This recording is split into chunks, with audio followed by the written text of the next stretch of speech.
میں تجھے حضور علیہ الصلوۃ والسلام کا پیغام پہنچانے کے لیے آیا ہوں۔ اب حضور علیہ السلام کا جب نام اس مجوسی نے سنا نا کہ مجھے حضور کی بارگاہ سے سلام آیا ہے، وہ بندہ اسی لمحے بے ہوش ہو گیا، کہاں میں اور کہاں میرا مقدر کہ نبی پاک علیہ السلام کی پاک بارگاہ سے مجھے سلام آیا ہے۔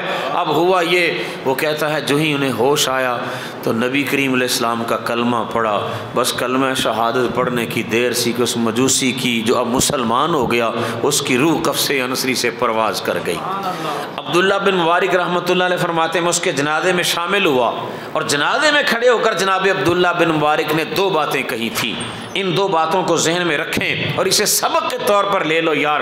آپ نے فرمایا تھا مجھے ایک تو سمجھ یہ آئی ہے کہ جو بندہ سخی ہوتا ہے نا، سخاوت کرنے والا، وہ دشمن کو بھی خدا رسول کی بارگاہ کا محبوب بنا دیتی ہے اس بندے کی سخاوت۔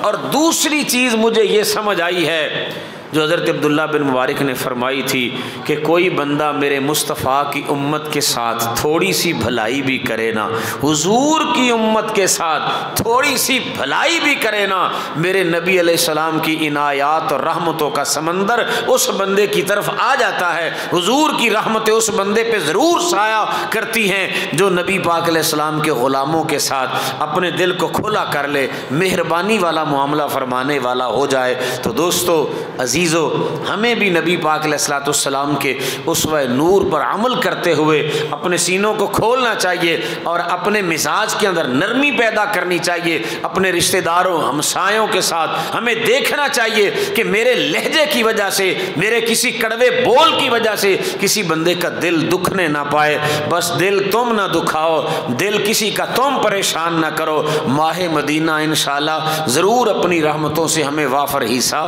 عطا فرمائیں گے۔ آخر دعوانا الحمد للہ رب العالمین۔